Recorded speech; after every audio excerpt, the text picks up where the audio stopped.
Contrary to the stereotype, there has to be more urgency and more action to convince Christians to get engaged, because they can kind of fall into the passive subtlety of, I'm just going to live my life and I don't need to get involved in things over there. No, you actually do, because if you don't get involved, someone else will. Carl F.H. Henry has this great quote: if the church does not address things correctly, the world will do so incorrectly. So that means that there's no state of neutrality. We either are going to be pushing things forward, or falsehood will be pushing back on us.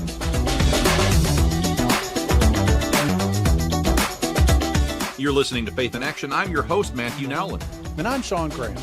We lead Conservative Christians of Tennessee, and we're thankful you're joining us today. Conservative Christians of Tennessee exists to analyze political policy and politicians in Tennessee, and all from a conservative Christian worldview. We want to glorify God by helping you to glorify God. So please don't hesitate to send us any questions or comments via email. You can reach me directly by emailing matthew@tnchristian.com. Or Shawn, SHAWN, @tnchristian.com. You can also find me on X. I'm @MNBookman. Today's show is sponsored in the West Tennessee area by the #1 lawn care company in the Mid-South, Herbie Systems. Summer is here, you might have felt it, and Mid-South lawns need the expert treatment you can only get from Memphis's best local lawn care company since 1984. If you want to keep your grass healthy and beautiful year-round, the team at Herbie Systems can help. They offer lawn care services to residential and commercial companies in the Mid-South. Their services include fertilization, weed control, lime treatments, aeration, overseeding, grub control, lawn disease control, and more. Trust this work to the experts at Herbie Systems. Call 901-451-8214 today and let them kill your weeds. Our scriptures for today are from Jeremiah, the 33rd chapter, verses 14 through 15. Behold, the days come, saith the Lord, that I will perform that good thing which I have promised unto the house of Israel and to the house of Judah. In those days and at that time will I cause the branch of righteousness to grow up unto David, and he shall execute judgment and righteousness in the land.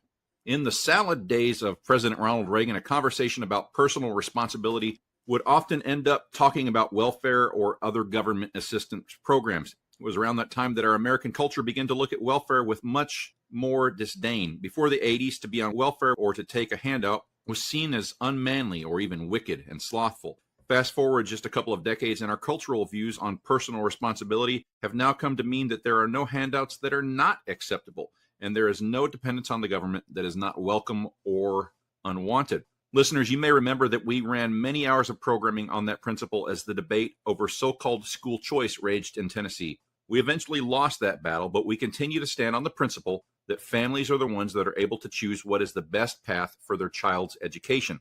And you can go back and listen to past episodes on how we showed that family discipleship needs to happen without government assistance. The reason we stand so hard on this is simple. What one generation allows, the next generation will embrace. We've seen that clearly in the Western Church. A few generations ago, family devotions and Bible memorization were the norm. Now they're unheard of. A few generations ago, families would discuss political and biblical principles around the dinner table, and the children would develop mature reasoning from hundreds of hours of Christian thought. Now, if The Chosen doesn't show a group picture, most families wouldn't even know who the 12 disciples are. Listeners, you are here because you're hungry for the quality Bible preaching and teaching that Bot Radio provides. We love that you're trying to grow your faith and walk more closely with the Lord, but you are not the average person in the pew. You are exceptional. And that is why we love to bring you high-quality guests. We know that you're looking to mature your faith, and that's why we take pride in doing this show well for you. We're blessed each week because we know you too will be blessed when we bring you great Christian guests that provide spiritual aid on our shared journey. And in that light, today we're glad to welcome author and professor Andrew T. Walker to the show. Dr. Walker is the Associate Professor of Christian Ethics and Public Theology, and he is also Associate Dean of the School of Theology and Director of the Carl F.H. Henry Institute for Evangelical Engagement. Additionally, he is a fellow in Christian political thought at the Ethics and Public Policy Center and serves as the managing editor of World Opinions. Walker joined the faculty of Southern Seminary in 2019. His previous appointment was senior fellow in Christian ethics at the Ethics and Religious Liberty Commission. He is married to Christian, and they have 3 children. He is a member of Highview Baptist Church in Louisville, Kentucky. Dr. Walker, welcome to Faith in Action. Hey guys, thanks for having me on. And I got to say, as a conservative Christian who used to live in Tennessee, I'm really glad to join the conservative Christians of Tennessee today. spent about 6.5 great years south of Nashville and miss Tennessee greatly. I particularly miss the tax rates of Tennessee. So it's a wonderful state. I'm glad to be with you all. Well, it's been a couple of weeks now since the story about home remodeling stars Chip and Joanna Gaines of Magnolia came out. There was a blow up there, and we're going to get you to speak to some of the underlying issues on that. I don't care about the actual story itself. I care about the underlying issues. But we want you to tell listeners about the book you wrote with your wife, Christian. It's called What Do I Say When? Give our listeners an overview of the reason that you had for writing that book and the reason that you put specific content on a tiered delivery, please. Sure. So my wife and I have been married for 18 years. We've got 3 daughters, ages 14, 10, and 6. We try to be faithful Christian parents, especially in this particular culture. And that means you're having to have questions with your children that you probably weren't having when I was a child at that stage. We live in a different culture from 1995. In fact, it feels like we live in a different culture from 2008 for that standard. We're having these conversations with our daughters because we're trying to very intentionally disciple or catechize our children into the Christian worldview. We believe it's something that has to be done intentionally and actively. It can't be done passively in this culture. And so, as we're having these conversations with our daughters, it kind of dawns on me. I'm the Christian ethics professor. I love the intersection of kind of faith, politics, ethics. My wife is actually, by way of background, she was a kids director at our church in Tennessee and had a thriving kids ministry that she was helping to oversee underneath the pastors of the church. And she's now a elementary school teacher at the classical Christian school where we send our kids. And so her background is in early childhood education. And we kind of just brainstormed this idea of what would it look like for me to kind of take some of the most controversial issues in our culture today that we think are most urgent for parents to have conversations with their children around, and for me to distill those big ideas into like the most 5 or 6 crucial biblical axioms that we think parents and children need to understand. But then how can we communicate those things in age-appropriate ways? And so that's where I think my wife complimented me in this project, is that I'm able to kind of give the heavy Bible teaching, ethical teaching in the first part of the chapters. And then my wife comes along and we have this idea of how to communicate these truths to children roughly age 4 to 8, 8 to 12, and then 12 to 16, knowing that there can be some differences in the margins about kind of where kids are in their development and their readiness to have these conversations. But the idea here was you can't have the conversation with a 16-year-old that you're going to have with your 5-year-old. And so what are the basic biblical nuggets or jewels that they need to know? And then how do you provoke conversations with your children? Just by way of example, of really kind of how this came to fruition, a few years ago in Kentucky, there was a pro-life measure that was on the ballot. And, we put up the pro-life sign in our yard, and we have neighbors across the street who are sadly very progressive, and they put up 2 can figure out read in their yard as a way of like put on it, in fact.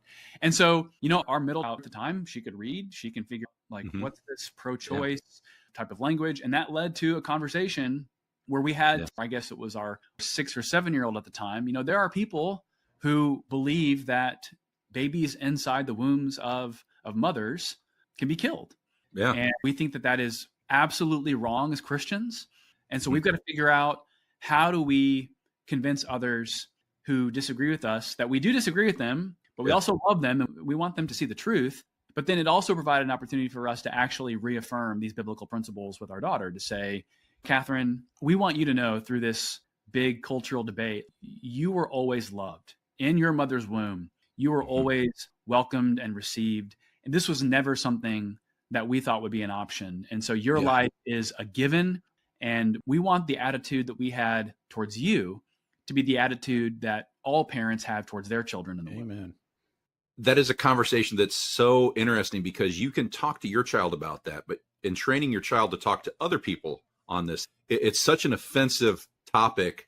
Yeah, well, there's something else about this, is that one of the beauties of Christian truth is that it's beautifully simple, right? It's not simplistic, but it's simple. And when our 6-year-old at the time is being explained, using sanitized language, what abortion is, she's morally aghast because she thinks, why would a mommy want to kill her baby? And there's this like intrinsic, the law written on the heart. There's this obviousness. Life is precious. Why would we have a society that allows babies to be killed? And I think this speaks to the Christian in today's society, is that the role of sin and rebellion is to actually complexify things that are actually really simple. We were recently on vacation. My youngest daughter made a friend at this resort we were at. And the friend that she befriended had so-called 2 dads. So, she's playing with this child. And even our youngest child at the time is picking up that this child doesn't have a mom in her life. And, there's these questions of like, well, where's the mom? And why is it that the innocence of a 6-year-old can pick up on these natural truths? That's right. That girls need moms and dads, but boys need moms and dads. Right. And it's our culture that does its darndest to try to reverse engineer these truths into making things harder than they need to be, and to implant in the minds of impressionable youths coercive ideologies that treat everything as a matter of indifference. I'll often say in my classes, the natural law finds a way, right? You don't have to spend a lot of time explaining to a child why life deserves to be lived or why children need moms and dads. They just get it naturally. That's right. Yeah, competence is the only thing that DEI can't really mimic.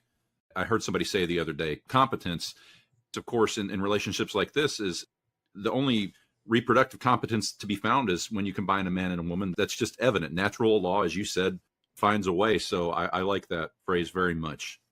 I like that your book is conversational in tone. I love the format, and it's simple. It's 10 topics, but one of them's on political engagement. I think it's Christian that says it, not you. She says the same Christians that are upset about the corrosive effects of Western culture, those are the same Christians that don't know the name of their local representative, or they chafe at the idea of running for school board because it would take some time.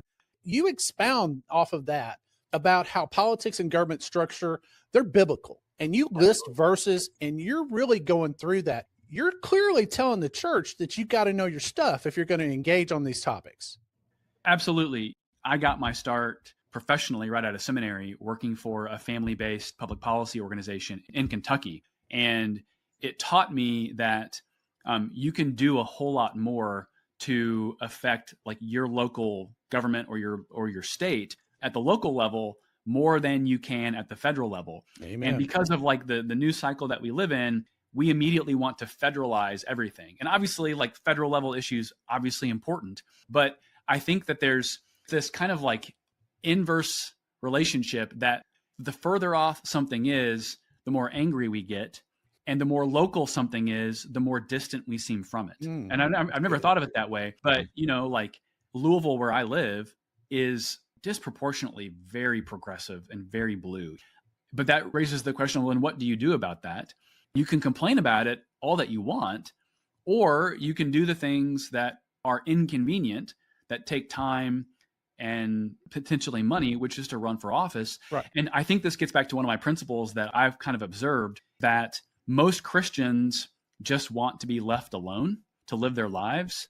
Like their moms and dads, their employees, it's kind of the left that is the most aggrieved and the most aggressive. And they want to be the ones to kind of like take things to the mat.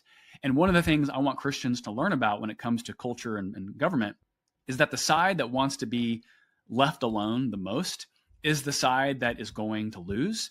Because I think this actually speaks to how we think about the nature of truth and falsehood in light of Genesis chapter 3. Falsehood is going to almost more naturally surface because of man's revolt against God. And so what that means, and Bill Buckley used to say this, and it's one of my favorite quotes, if history has taught us anything, it's that the truth does not naturally surface. Truth has to be actively contended for. So I'll hear some people say, well, the truth will win out. And I believe that from like the ultimate perspective of history, but I think there can be like a naive anthropology behind that. If you think that just living your life naturally means everything's going to be okay. Like, no, actually, you have to actively vote. You have to take control of things where you can actually have a sphere of authority to take control in. I remember a couple of years ago, it was the same abortion referendum.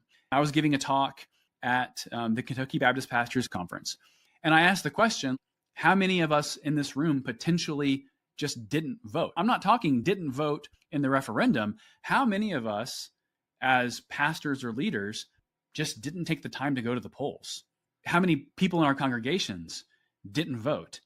And, I don't have any anecdotal statistics to tell you what those numbers are, but the stereotype of kind of like the progressives on Christians is that conservative Christians are just politically obsessed. We spend all of our time watching Fox News. That's actually not true statistically. It's the other side of the aisle that is actually far more politically obsessed.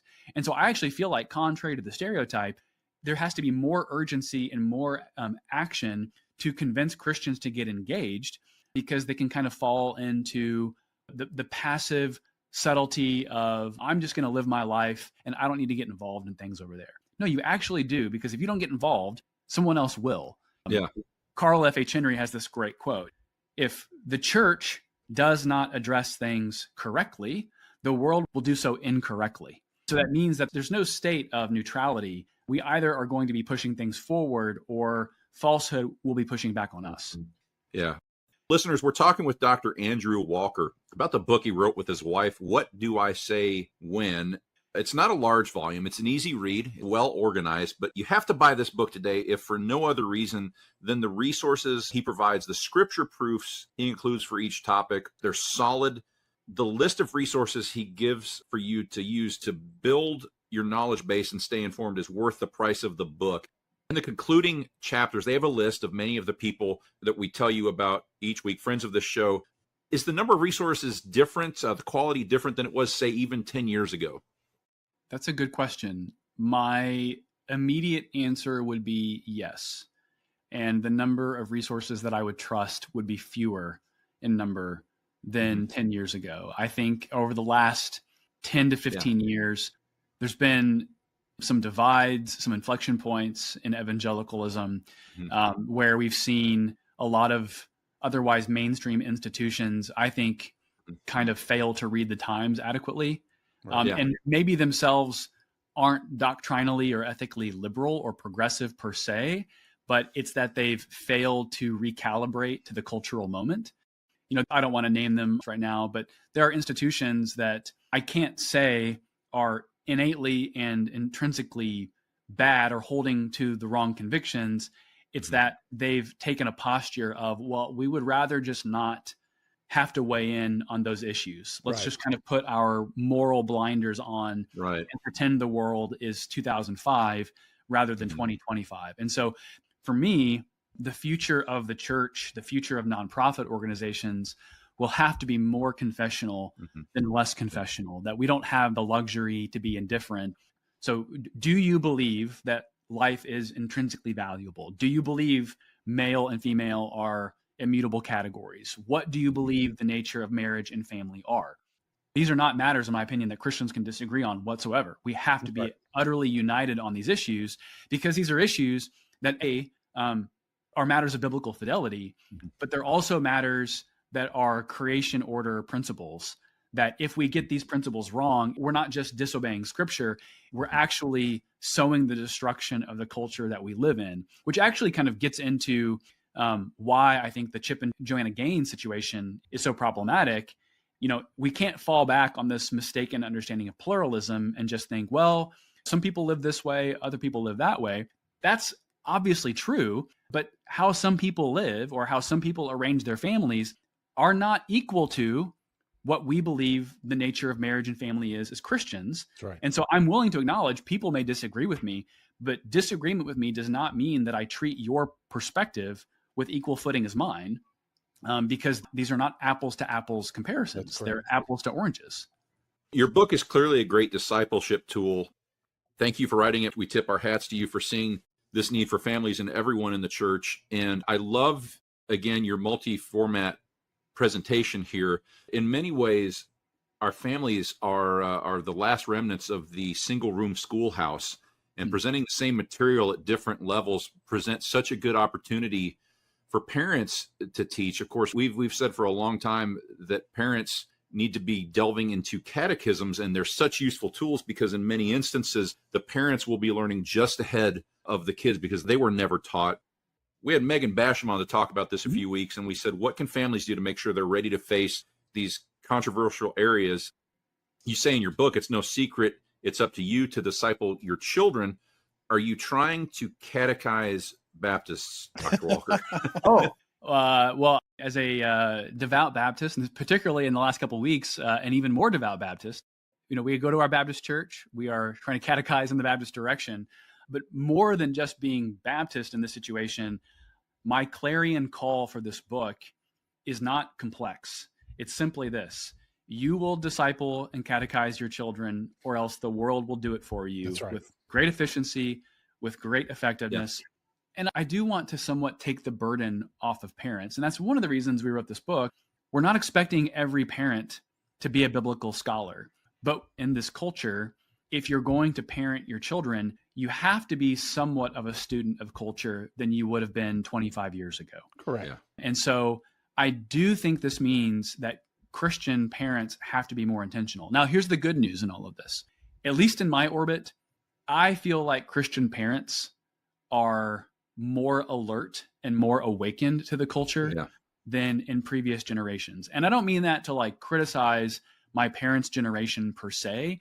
It's that, 25 years, 30 years ago, American culture, may not have like perfectly agreed with Christianity, but it wasn't as hostile to Christianity as it is now.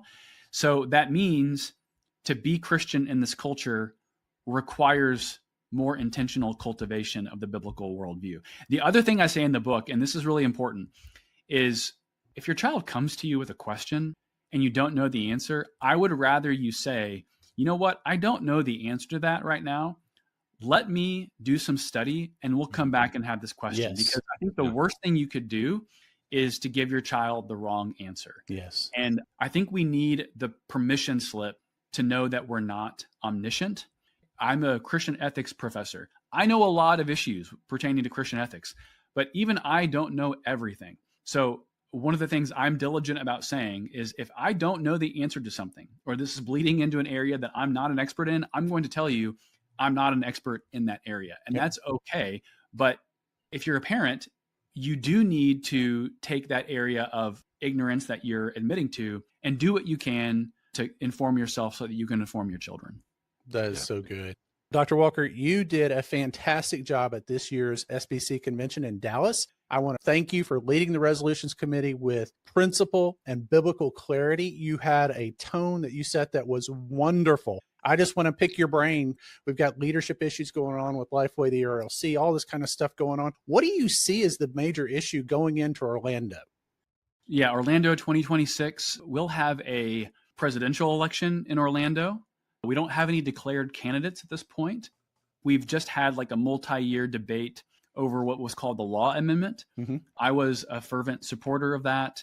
I don't see the law amendment conversation coming up again, if only because this last year in Dallas, tragically, it didn't meet the threshold to continue the conversation next year. We're having fewer controversies and fewer conflicts. That actually could be a good sign. I'm of the opinion that over the last couple of years, the SBC, I think, had a helpful adjustment, 2 or 3 clicks to the right on some things. I'm very thankful for that. I'm very thankful for the current president, Clint Presley. He's a friend of mine. He's a very conservative president making great appointments. So yeah, I'm pretty dialed in, but I got to admit, I'll have to see what's going to come down the pike for 2020. That's good. I like hearing that. That's confidence to me. Where can our listeners go to get your book and read more of your writings? Your book is What Do I Say When? A Parent's Guide to Navigating Teens. We also recommend your book, Faithful. Earl Truman wrote the foreword on that one. Where can they get those? The best place probably be Amazon. I'm sure, bnh.com or crossway.com would have these books. As far as other writings, I'm the managing editor at World Opinions, published a column there this week. I write there pretty regularly. I'm pretty active on X. I'm at Andrew T. Walk, and I find that to be a pretty good venue to kind of get some thoughts out there on the issues that are in the public domain. And then if I can self-promote, a little bit more, there's a podcast that I do with some friends called The Bully Pulpit, where we have two pastors, a professor, and a political operative talk about the news from a Christian and conservative perspective. So not to compete with Faith in Action. No, it's good stuff. We like it. We listen to. That's going to do it for another episode of Faith in Action. Thanks to our guest, Andrew Walker. Make sure to check out his book, What Do I Say When? A Parent's Guide to Navigating Cultural Chaos for Children and Teens. If you'd like to listen to more shows like this, go on over to botradionetwork.com and search for Faith in Action. We have over 5 years of shows where we interview just phenomenal guests on a plethora of topics affecting Christian life and politics in Tennessee. And until next week, remember our favorite promise from the 15th chapter of the book of Exodus: the Lord shall reign forever and ever.